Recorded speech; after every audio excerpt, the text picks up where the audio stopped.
I stared at the envelope on my kitchen counter. Ivory cardstock with my name written in delicate calligraphy. It looked expensive, probably letterpressed, probably hand-delivered. Of course it was. That was always Eden. I opened it with the kind of detachment you reserve for bad memories resurfacing. You are cordially invited to the launch gala for Bellridge Ventures' new headquarters. Hosted by Eden Lancaster. My hands paused mid-air. Eden Lancaster. The girl who made high school hell. The one who humiliated me in front of the entire student body. The one whose father fired mine and spread a quiet little rumor about why. I hadn't heard from Eden in over a decade. Not since graduation. And now here she was, hosting a glamorous rooftop gala in the middle of Manhattan, sending me, of all people, an invitation. I should have thrown it away. I should have deleted the calendar reminder I instinctively made. I should have let it go. But I didn't. Because Eden Lancaster didn't know that the silent, awkward girl she used to mock in the hallways now ran the very holding company that secretly owned her entire investor syndicate. And I was about to remind her that some ghosts don't stay dead. Some of them buy your future. And show up in black heels and a sharper memory than you hoped. I first met Eden Lancaster in 10th grade, at Kingsmere Academy. An elite prep school in upstate New York that smelled like old money and fresh privilege. She was everything I wasn't. Tall, confident, born with last names that opened doors I didn't even know existed. My family had moved to Bellridge after my father lost his job in Chicago. We were middle class and clinging to it. My scholarship to Kingsmere was supposed to be my ticket to something better. But from the moment I walked into homeroom in thrift store shoes, I was already marked. Eden saw me as a project. A punchline. She had a gift for social cruelty. Not the loud, obvious kind, but the insidious whispers, the perfectly timed exclusions, the rumors that stuck to your name like gum on a shoe. The final blow came junior year. My dad, who had finally landed a job as a facilities manager for Lancaster and Moss, Eden's father's firm, was abruptly fired. No warning, no severance. A week later, Eden casually mentioned that I'd been caught cheating on an exam. I hadn't. But at Kingsmere, perception was truth. I lost my scholarship. We lost our apartment. My mother took a night shift at a hospital 2 towns over. I finished high school at the local public school and never heard from Eden again. Until now. What Eden didn't know was that while she was getting her degree in international communications and posting rooftop brunches with captions like, "Work hard, slay harder," I was building something that mattered. After college, paid for with blood, sweat, and every available grant, I founded Kestrel Holdings. Quietly. Strategically. We started with microfinancing clean energy startups. By the time I was 29, we were managing capital for clients whose names even Eden would recognize. I never put my face on anything. I let my COO, Marcus, ex-Goldman and extremely camera-friendly, be the public face. But every major decision went through me, including the acquisition of Eden's favorite VC firm's debt, and the leveraged buyout she didn't even know was coming. The night of the gala arrived with surgical precision. Manhattan glittered like it was showing off, and Eden Lancaster had spared no expense. The Bellridge Ventures logo was projected onto the side of the building in champagne-colored light, towering above 53rd and Park. Valets opened doors like stage curtains. Crystal flutes floated through the crowd. I stepped out of the car in a tailored black pantsuit. Clean lines, no logos. Understated. Sharp. It was the kind of outfit that made people pause, wondering whether I was important or just rich. I preferred the ambiguity. Inside, the space was curated within an inch of its life. Glass staircases. Live violinist. Tables labeled with names like Morgan, Rockefeller, Stanford. I scanned for my own. Nothing. I approached a staffer discreetly. "Hi, I think there's a place card for Avery Quinn." She tapped her iPad, frowned. "I'm sorry, Ms. Quinn. I don't see you on the seating chart. Are you with one of the sponsors?" "Technically, yes. The largest one." I smiled politely. "I'll just find a spot near the back." As I moved past tables filled with venture capitalists and socialites, I heard a laugh, that laugh. It hadn't changed. Sharp. Calculated. Carried just a little too far. Eden was standing in a circle of polished executives, her hair in one of those undone but perfect updos that cost $600 in 2 hours. She was holding court, all charm and sparkle, until her eyes landed on me. There was the flicker, the split-second pause before the smile. "Wow. Avery Quinn," she said, like reading a name off a high school yearbook she'd thought was dead. "I almost didn't recognize you. You look well." "Likewise," I said evenly. "You got my invitation?" I nodded. "Hard to miss." She tilted her head. "I didn't think you were still in the city." "I am." Quietly. "Oh." She sipped her drink, scanning me. "What do you do these days?" "Private equity," I said. Simple. Non-threatening. Boring, to her at least. She nodded like she'd just seen me bagging groceries. "That's cute. Well, enjoy the night. Just, try not to get lost." She floated away, triumphant. What Eden didn't know was that I wasn't just in private equity. I was the equity. I found a standing table tucked between the bar and the catering station, practically in the shadow of a decorative fern. No name card, no seat. Just me and a flute of sparkling water that someone forgot to top off. The speeches began. Eden stood beneath a custom neon sign reading "Built to Lead," looking like the prom queen of Silicon Alley. "Tonight," she beamed into the microphone, "isn't just a celebration of Belridge Ventures, but of resilience, vision, and knowing how to bet on the right people." Polite laughter. Applause. She paused for effect. "Some of you have been with us from day one, and some of you—" Her eyes flicked barely noticeably in my direction. "Well, it's good to see you trying." The crowd chuckled. Not loud. But enough. I felt the ripple. Not just the dig, but the publicness of it. Eden had always been masterful at that. Bullying with a smile, cruelty hidden under clinking glasses.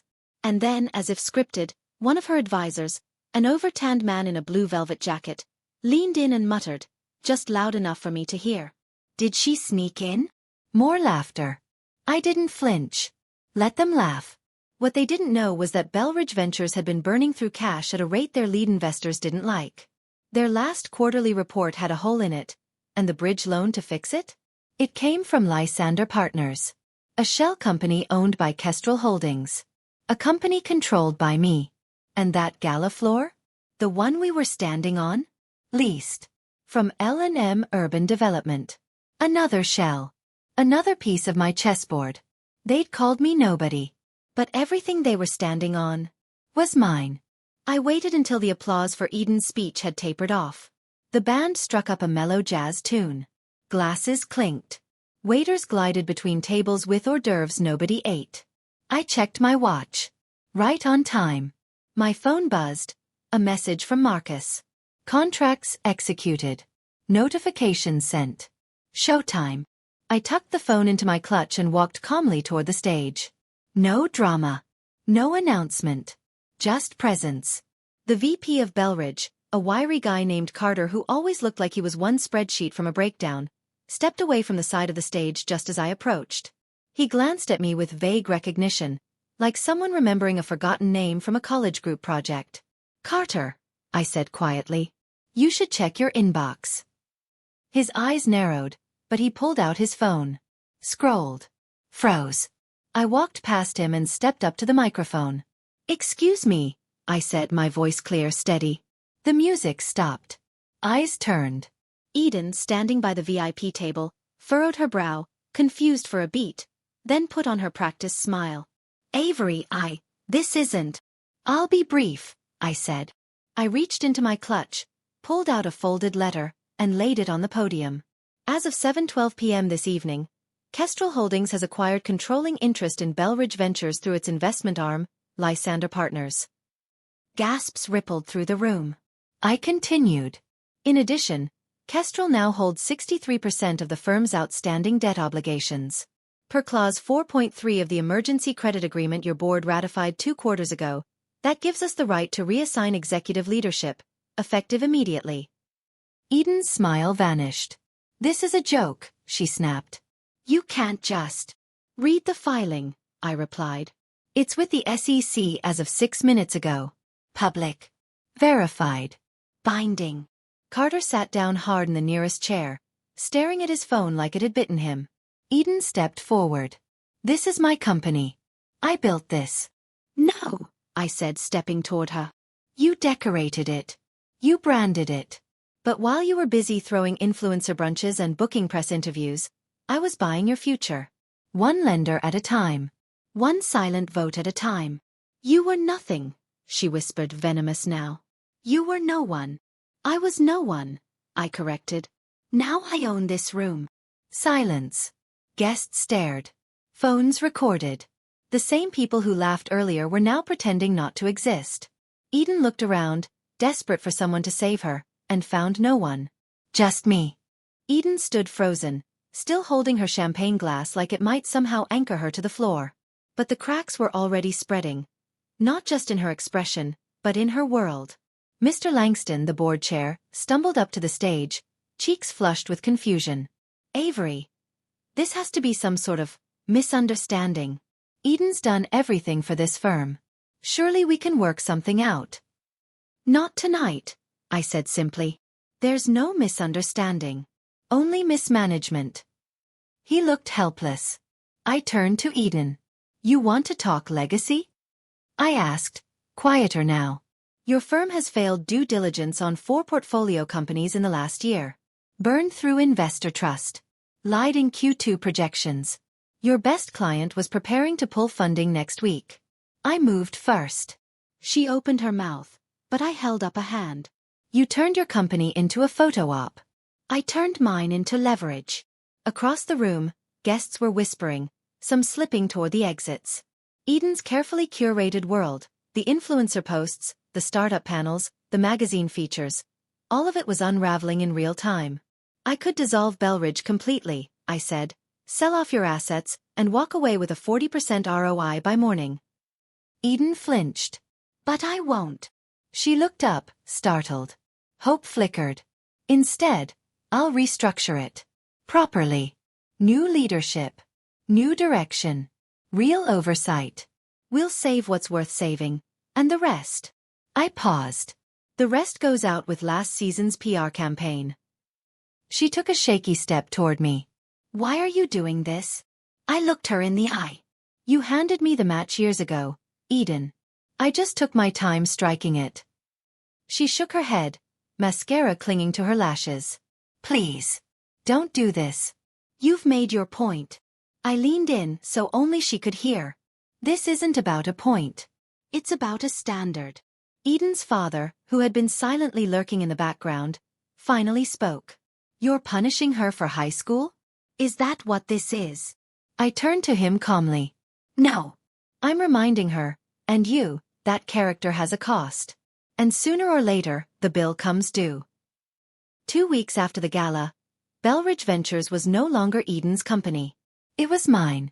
We kept the name, for now. It had brand equity, and I wasn't here to burn everything. Just the rot. We brought in a new CFO, cleaned house on the executive team, and rewrote every policy Eden had glossed over in her press kits. Investors returned. Quietly. Cautiously. They liked the idea of stability more than charisma. Eden? She disappeared from LinkedIn within 48 hours. Rumors circled that she was in Aspen, that she was taking a mental health sabbatical, that she might pivot to consulting. I didn't care. One day, a package showed up at our new headquarters. No return address. Inside was a photo from Kingsmere Academy, junior year. I was in the corner of the shot, half hidden behind a science fair display, blurred by distance and memory. There was a note attached. I remember now. You were never invisible. We just refused to look.